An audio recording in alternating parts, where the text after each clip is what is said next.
Hello friends, welcome back to my channel amazing cinema TV. ये movie बहुत ही suspense वाली मूवी है। मूवी के स्टार्ट में आपको एक लड़की की डेड बॉडी नजर आएगी जिसके साथ दो लड़के बहुत ही गलत करते हैं। एक्चुअली इन दो लड़कों में एक लड़का ठीक है, अपने दोस्त को काफ़ी समझाता है, लेकिन उसमें एक लड़का जो है वो बहुत ही गलत है। इन दोनों से क्या गलतियाँ होती हैं ये तो मूवी देखकर ही पता चलेगा। ये दोनों बेस्ट फ्रेंड होते हैं और एक ही कॉलेज में पढ़ते हैं। एक का नाम जीटी और एक का नाम रैकी होता है और ये दोनों दूर से गर्ल्स को देखते रहते हैं क्योंकि इनकी कोई गर्लफ्रेंड नहीं होती है। फिर ये दोनों क्लास छोड़कर मौज मस्ती के लिए बाहर निकल आते हैं और दूसरों की नज़रों से बचने के लिए एक बहुत पुराने मेंटल हॉस्पिटल में चले जाते हैं और वहाँ बियर पीते हैं, काफी मौज मस्ती करते हैं। फिर जीटी रैकी से बेसमेंट जाने की शर्त लगाता है और जब दोनों इकट्ठे बेसमेंट में जाते हैं तो वहाँ उन्हें एक खूनख्वार डॉग मिलता है जो काफी डरावना होता है। वो दोनों उससे भागते भागते एक रूम में आ जाते हैं। इस रूम के अंदर एक और खुफिया डोर होता है। इस डोर पर जंग लगा हुआ था, जैसे काफी अरसा से ये बंद हो। जब वो दोनों डोर ओपन करके उस रूम में एंटर होते हैं तो वहाँ बिना कपड़ों के एक औरत पॉलीथीन कपड़ों में पैक दिखाई देती है। दोनों उसे देखकर हैरान हो जाते हैं। ज्यादा हैरानी की बात ये थी कि वो सांस ले रही थी और जिंदा थी। जीटी पॉलीथीन को उसके चेहरे से हटाता है। उसे ये लड़की बहुत पसंद आती है। रैकी उसे ऐसा करने से मना करता है, लेकिन जीटी उसकी बात नहीं मानता और दोनों में लड़ाई हो जाती है। जीटी उसे बुरा भला कहता है और यहाँ से जाने को बोलता है। रैकी गुस्सा कर वहाँ से बाहर आ जाता है। रैकी बहुत ही ज्यादा गुस्सा होता है, जो गन चलाकर अपना गुस्सा निकाल देता है और वापस जीटी के पास आता है। जीटी भी नॉर्मल हो जाता है और उसे बताता है कि जब इस लड़की को होश आया तो उसने मुझे मारने की कोशिश की। मैंने इसे बांधकर उसके सर पर बहुत बार मारा, लेकिन हैरत की बात यह है कि वो फिर भी नहीं मरी। वो रैकी को दिखाने के लिए उसे वहां ले जाता है और वहां गन से उसे शूट भी करता है। रैकी उसे मना करता है लेकिन वो बाज ही नहीं आता, लेकिन इसके बावजूद भी वो जिंदा होती है। जीटी रैकी को कहता है कि हमारे पास ये सबसे अच्छा चांस है, जो कुछ हम दूसरी गर्ल से हासिल नहीं कर सके वो हम इस लड़की के जरिए हासिल कर सकते हैं। आखिरकार रैकी भी इसकी बातों में आ जाता है। दरअसल रैकी को कॉलेज में एक लड़की बहुत पसंद थी जिसका नाम जॉनी होता है, लेकिन उसका बॉयफ्रेंड होता है। और फिर रात हो जाती है। रात को रैकी को ख्वाब में डेड गर्ल नजर आती है जिससे वो काफी डर जाता है। अगले दिन रैकी उसी बेसमेंट में जाता है तो वहाँ विलर नाम का उसका क्लासमेट होता है। इस लड़की के साथ बहुत ही ज्यादा बुरा सलूक कर रहा होता है। रैकी जीटी पर बहुत गुस्सा करता है कि उसने उसको क्यों बताया।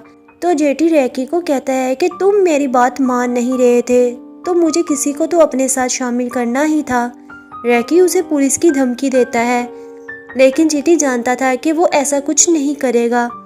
अगले दिन रैकी साइकिल को बेचकर एक वुड कटर बाय करता है और उसी बेसमेंट में वापस जाता है जहां पर डेड गर्ल थी। वो वुड कटर से लड़की की चेन को काटकर आजाद कर देता है। अचानक वहां पर जीटी भी आ जाता है। वहां से जल्दी से रैकी भाग जाता है। जेटी पर डेड गर्ल अटैक कर देती है। जेटी खुद को किसी तरह बचा लेता है। वहां उसे कटर गिरा हुआ मिलता है। जेटी समझ जाता है कि ये काम हो ना हो रैकी का ही है।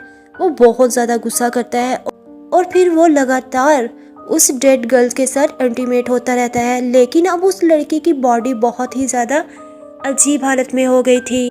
उसकी बॉडी डैमेज होना स्टार्ट हो गई थी और जगह जगह पर अजीब किस्म के निशानात बनना शुरू हो गए थे, लेकिन वो अभी भी जिंदा थी।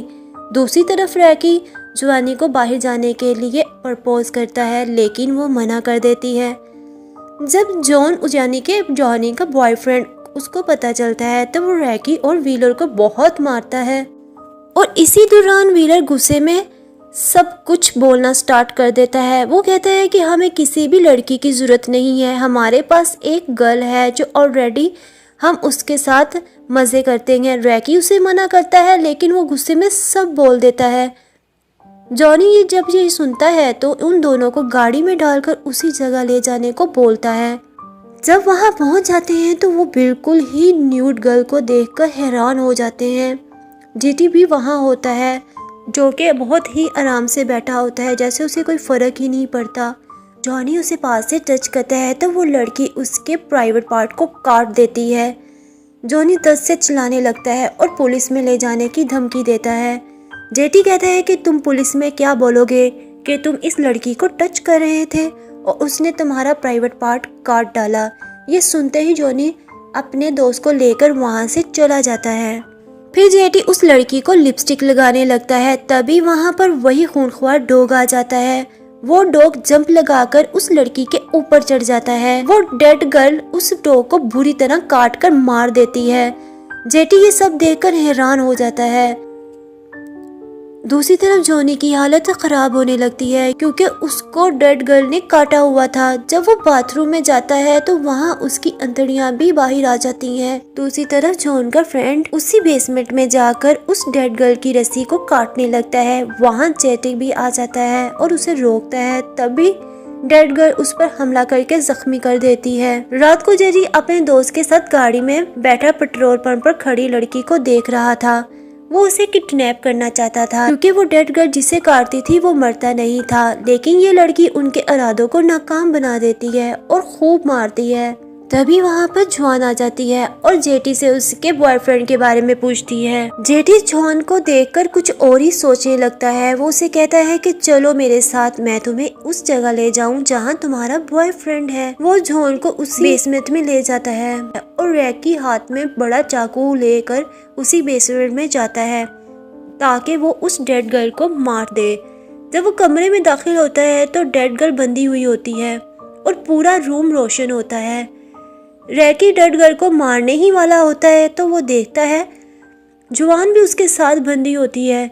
जेटी वहाँ आ जाता है और कहता है तुम्हारे पास गोल्डन चांस है, तुम उसे हमेशा के लिए अपने पास रख सकते हो। व्हीलर भी वहाँ होता है, लेकिन रैकी ऐसा नहीं चाहता था। व्हीलर भी वहीं होता है और गंदे तरीके से जॉन को टच करने लगता है। रैकी के बार-बार मना करने के बावजूद भी वो बाज नहीं आता तो रैकी गुस्से में उसका हाथ ही काट देता है। अचानक डेड गर्ल को होश आता है तो वो आजाद होकर व्हीलर को काट देती है। रैकी जॉन को लेकर भागने लगता है, लेकिन रूम का डोर लॉक होता है। दोनों वापस आ जाते हैं। इधर डेड गर्ल बहुत ज्यादा खूंखार हो जाती है और जेटी पर भी अटैक कर देती है, जिससे जेटी जख्मी हो जाता है। जेटी उसी दौरान वही चाकू जॉन के पेट में मार देता है, जिससे जॉन जख्मी होकर गिर जाती है। रैकी बहुत ज्यादा दुखी होकर चिल्लाने लगता है। जेटी उसे कहता है अगर तुम उसे जिंदा रखना चाहते हो तो तुम्हें पता है कि तुम्हें क्या करना है। दरअसल यहाँ पर एक बहुत बड़ा सस्पेंस था। इधर डेड गर्ल भी आजाद होकर भाग जाती है। कुछ दिनों के बाद रैकी को दिखाया जाता है जो काफी खुश होता है। दरअसल जॉन को उसने डेड गर्ल से कटवाकर उसे भी इन्फेक्टेड कर दिया था। एक्चुअली डेड गर्ल एक ज़ॉम्बी थी और बहुत पुराने मेंटल हॉस्पिटल में उसका ट्रीटमेंट डॉक्टर कर रहे थे और डॉक्टर उस पर एक्सपेरिमेंट कर रहे थे, जिससे ये डेड गर्ल बन गई थी। इधर ही मूवी का एंड हो जाता है। आई होप कि आपको मूवी की एक्सप्लेनेशन पसंद आई होगी, तो आप मेरे चैनल को सब्सक्राइब कर दें, लाइक कर दें और बेल के बटन को भी प्रेस कर दें। इससे जो भी न्यू वीडियो होगी उसका नोटिफिकेशन आपको मिल जाएगा।